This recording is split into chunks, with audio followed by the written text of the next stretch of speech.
يا أيها الذين آمنوا كتب عليكم الصيام كما كتب على الذين من قبلكم لعلكم تتقون۔ السلام علیکم ورحمۃ اللہ وبرکاتہ۔ رمضان المبارک کا مہینہ رحمتوں، برکتوں، مغفرت اور جہنم سے آزادی کا مہینہ۔ اس مہینے میں بہت سارے ایسے اعمال ہیں جن کو ہم اختیار کر سکتے ہیں انہی رحمتوں کو حاصل کرنے کے لیے، انہی برکتوں کو حاصل کرنے کے لیے۔ انہی اعمال میں سے ایک عمل ہے سحری کا عمل اور دوسرا افطاری کا عمل۔ نبی صلی اللہ علیہ وسلم نے بہت ساری احادیث میں ان کی رحمتوں کا اور ان کی برکتوں کا ذکر فرمایا کہ جو شخص سحری کرتا ہے، جو شخص افطاری کرتا ہے، اس کو اللہ سبحانہ تعالیٰ کی طرف سے رحمتیں اور برکتیں اس کے اوپر نازل ہوتی ہیں۔ ایک حدیث میں آتا ہے نبی صلی اللہ علیہ وسلم نے فرمایا کہ 3 چیزیں اخلاق نبوت میں سے ہیں۔ پہلی چیز افطاری میں جلدی کرنا، دوسری چیز سحری میں تاخیر کرنا، اور تیسری چیز نماز میں دائیں ہاتھ کو بائیں ہاتھ پہ رکھنا۔ یہ تینوں چیزیں آپ سے فرمایا کہ اخلاق نبوت میں سے ہیں۔ ایک اور حدیث میں آتا ہے نبی صلی اللہ علیہ وسلم نے فرمایا سحری کے بارے میں، صحیح بخاری کی روایت ہے، آپ صلی اللہ علیہ وسلم نے فرمایا کہ سحری کرو کیونکہ سحری میں تمہارے لیے برکت رکھی گئی ہے۔ اور ایک مرتبہ آپ صلی اللہ علیہ وسلم نے حضرت عرباض بن ساریہ رضی اللہ عنہ کو سحری پر بلایا اور آپ صلی اللہ علیہ وسلم نے ان سے فرمایا کہ آؤ مبارک کھانا کھا لو۔ تو آپ صلی اللہ علیہ وسلم نے سحری کے کھانے کو مبارک کھانا کہا۔ مسند احمد کی ایک حدیث ہے جس میں نبی صلی اللہ علیہ وسلم نے فرمایا سحری برکت ہے جو اللہ نے تمہیں عطا کی ہے، تم اسے مت چھوڑا کرو۔ اور ایک اور روایت میں آپ صلی اللہ علیہ وسلم نے اس کی ترغیب دلاتے ہوئے فرمایا کہ سحری ضرور کرو چاہے پانی کا ایک گھونٹ ہی پی لو۔ صحیح مسلم کی ایک روایت ہے جس میں نبی صلی اللہ علیہ وسلم نے فرمایا کہ ہمارے اور اہل کتاب کے روزوں کے درمیان ایک چیز جو فرق کرتی ہے وہ سحری ہے۔ تو یہ چیز جو ہے ہمیں اہل کتاب سے مختلف بھی کرتی ہے، جو چیز ڈفرینشیٹ کرتی ہے وہ ہے سحری۔ آپ صلی اللہ علیہ وسلم کی ایک بہت ہی خوبصورت حدیث ہے جس میں نبی صلی اللہ علیہ وسلم نے فضیلت کا ذکر کیا، بہت زیادہ انکریجمنٹ ہے، موٹیویشن ہے ان لوگوں کے لیے کہ جو سحری پہ اٹھتے ہیں اور سحری کرتے ہیں۔ آپ صلی اللہ علیہ وسلم نے فرمایا، طبرانی کی روایت ہے، نبی صلی اللہ علیہ وسلم نے فرمایا ان اللہ و ملائکتہ یصلون علی المتسحرین، اللہ سبحانہ تعالیٰ اور اللہ کے فرشتے سحری کرنے والوں پر درود بھیجتے ہیں۔ کیا مطلب؟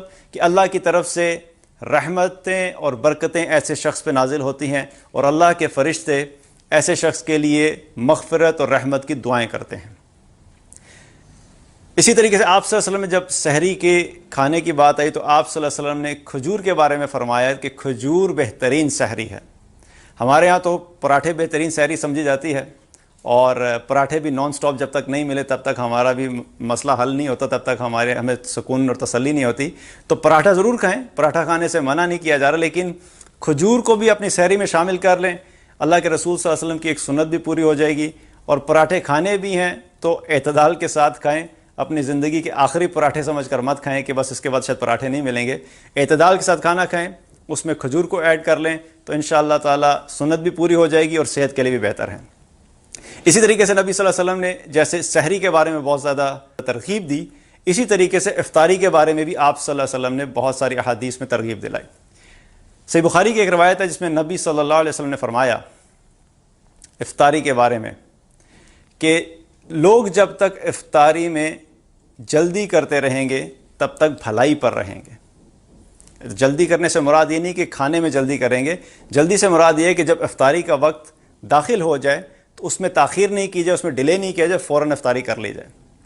اور ایک اور روایت میں آتا ہے نبی صلی اللہ علیہ وسلم نے فرمایا کہ اللہ سبحانہ و تعالیٰ فرماتے ہیں کہ مجھے اپنے بندوں میں سب سے زیادہ محبوب، سب سے زیادہ پسندیدہ وہ بندہ ہے جو افطاری میں جلدی کرتا ہے، یعنی افطاری میں ڈیلے نہیں کرتا، اس میں تاخیر نہیں کرتا، وہ جو ہی افطاری کا وقت ہوتا ہے وہ فوراً افطاری کر لیتا ہے۔ ایک اور حدیث میں آتا ہے، صحیح بخاری کی روایت ہے، نبی صلی اللہ علیہ وسلم نے فرمایا کہ روزہ دار کے لیے 2 خوشیاں ہیں، روزہ دار کو 2 خوشیاں حاصل ہوتی ہیں۔ ایک خوشی جب وہ افطاری کرتا ہے اس کو ایک خوشی اس وقت حاصل ہوتی ہے، اور دوسری خوشی جب وہ قیامت والے دن اپنے رب کے سامنے کھڑا ہوگا تو اپنے اس روزے کی جزا کو دیکھ کر خوش ہوگا۔ یہ دو خوشیاں ہیں جو کہ روزہ دار کو حاصل ہوتی ہیں۔ اور آپ صلی اللہ علیہ وسلم کا کیا معمول تھا افطاری پہ کہ نبی صلی اللہ علیہ وسلم تر کھجوروں سے افطاری کیا کرتے تھے، اور اگر تر کھجوریں میسر نہیں ہوں تو آپ صلی اللہ علیہ وسلم خشک کھجوروں سے افطاری کر لیا کرتے تھے، اگر وہ بھی میسر نہیں ہوں تو آپ صلی اللہ علیہ وسلم پانی سے افطاری کر لیا کرتے تھے۔ اور صحابہ فرماتے ہیں رضوان اللہ علیہم اجمعین کہ نبی صلی اللہ علیہ وسلم نے کبھی بھی رمضان میں مغرب کی نماز افطاری کیے بغیر نہیں پڑھائی، چاہے ایک گھونٹ پانی کا ہی پی لیا ہو، لیکن ایک گھونٹ پانی پی کے آپ نماز پڑھا دیا کرتے تھے، لیکن افطاری کے بغیر آپ نماز نہیں پڑھاتے تھے۔ تو افطاری کے بارے میں بھی ترغیب کیا ہے کہ اس میں جلدی کی جائے۔ جلدی سے مراد یہ نہیں کہ وقت سے پہلے کر لیا جائے، جو ہی وقت داخل ہو افطاری کر لیں، اس کو ڈیلے نہیں کریں، اور افطاری میں بھی اعتدال رکھیں۔ یہ بھی نہیں ہو کہ جس طرح صبح کے پراٹھے زندگی کے آخری پراٹھے سمجھ کے کھاتے ہیں، اسی طرح افطاری کے پکوڑے بھی اور دہی بھلے بھی اور فروٹ چاٹ بھی زندگی کی آخری سمجھ کے کھائیں۔ ایسا نہیں ہو، اعتدال کے ساتھ کھانا کھائیں، اور اتنا کھانا کھائیں کہ جس کی وجہ سے ہماری عبادات کے اوپر اثر نہیں ہو۔ کیونکہ رمضان کے بارے میں ایک چیز یاد رکھیے، یہ شہر الصیام ہے، شہر الطعام نہیں ہے۔